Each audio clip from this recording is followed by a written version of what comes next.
আগের ভিডিওতে আপনারা দেখেছেন বর্ধমান সায়েন্স সিটির ভিডিও। এই পার্কটিও ওই সায়েন্স সিটিরই অংশ এবং এই পার্কটির ভিজিটিং চার্জ ওই 25 টাকা টিকিটের মধ্যেই ইনক্লুডেড থাকে। প্রচণ্ড গরম করছে আর এই গরমের মধ্যে আপাতত যাচ্ছি বাড়ির দিকে, তারপর বিকালে আবার বেরোবো। রাস্তায় চোখে পড়েছিল এই আখের রসের দোকানটি। এত গরমে আখের রস খুব ভালো একটা অপশন। ক্ষতিকারক কোল্ড ড্রিঙ্কস খাওয়ার থেকে আমাদের নিজেদের মাটির টাটকা আখের রস খাওয়া লাখে গুণে ভালো। আখের রস খেয়ে বাড়ি চলে গিয়েছিলাম আর এখন বিকালবেলা হয়ে গেছে। এখন বেরিয়েছি কল্পতরু পার্ক যাওয়ার উদ্দেশ্যে। গুগল ম্যাপকে সঙ্গী করে আমরা চলে আসি এই ব্রিজের কাছে। এই ব্রিজ দিয়ে যেতে হবে কল্পতরু পার্ক।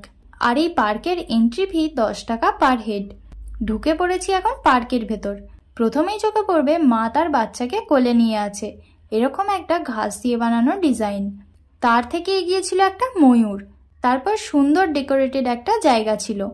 তার পাশে রয়েছে গ্রিন হাউস, যেখানে প্রচুর প্রচুর গাছ লাগানো আছে। ওখান থেকে একটু এগিয়ে গিয়ে দেখতে পাবেন অনেক অনেক খরগোশ। তার থেকে এগিয়ে এসে রয়েছে সেলফি জোন, আর চারিদিকে সবুজ আর সবুজ। ভরপুর অক্সিজেন পেয়ে যাবেন এখানে। আর এত সুন্দর ডেকোরেশন করা সবকিছু যে মন ভালো হয়ে যাবে। আর এটা কিন্তু আর একটা ব্রিজ, এটা পার্কের ভেতরে। পার্কের অন্য একদিক যাওয়া যায় এটা দিয়ে।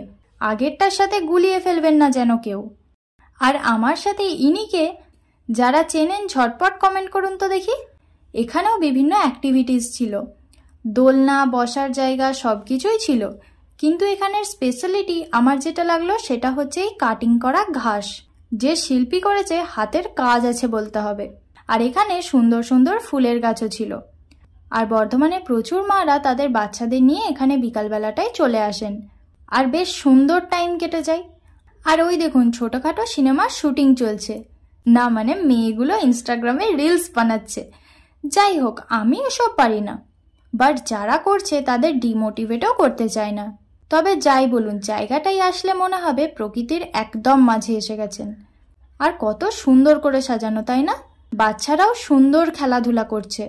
কি সুন্দর লাগছে দেখুন, দুদিকে গাছ আর মাঝে রাস্তাটা। আর বসার জায়গাও আছে গোটা পার্ক জুড়ে অনেকগুলো। আর এই দেখুন ঊর্ধ্ব গগনে তুলিয়া ফোন, নিম্নে থাকা 3 বদন। এটা আসলে সেলফির বিবরণ। সন্ধ্যা সন্ধ্যা হয়ে যাচ্ছে, তাও মানুষের ভিড় দেখুন কমার বদলে উল্টে বেড়ে যাচ্ছে। আর এই নিন এক ঝলক দেখাই আপনাদের।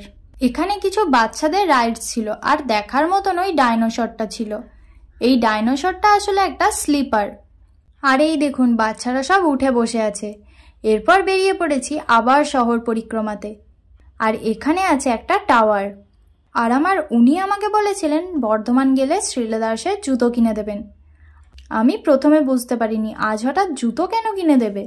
পরে বুঝতে পারলাম এক ঢিলে 2 পাখি মেরে দিল, মানে জুতোও কিনে দিল আর ঈদের গিফট বলেও চালিয়ে দিল।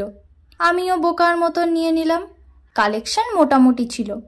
আর এই যে জুতোটা আমি এতদিন ইউজ করতাম, আপনারা আগের ভিডিওতে নিশ্চয়ই দেখে থাকবেন। তারপর ট্রাই করছিলাম এই জুতোটা, মানে চলতে যখন ভুল পথেই হবে তখন শ্রীলেদার্সের ভালো জুতো পরে চলাই ভালো। তো এই জুতোটাই শেষ পর্যন্ত পছন্দ হলো আমার। হেঁটেও দেখে নিলাম, বেশ কমফোর্টেবল ছিল। তাই শেষ অবধি এটা নিয়ে হ্যাপি হ্যাপি মুডে বাড়ি আসছিলাম।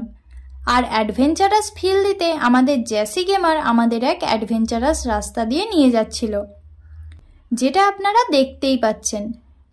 আজকে ডে 3 আর আজকে আমরা বর্ধমান থেকে বেরিয়ে যাচ্ছি। তো বর্ধমান সিরিজ এখনকার মতন এখানেই সমাপ্ত।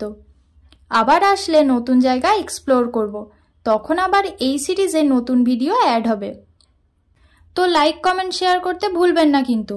আবার দেখা হচ্ছে খুব তাড়াতাড়ি। আজকের মতন টাটা।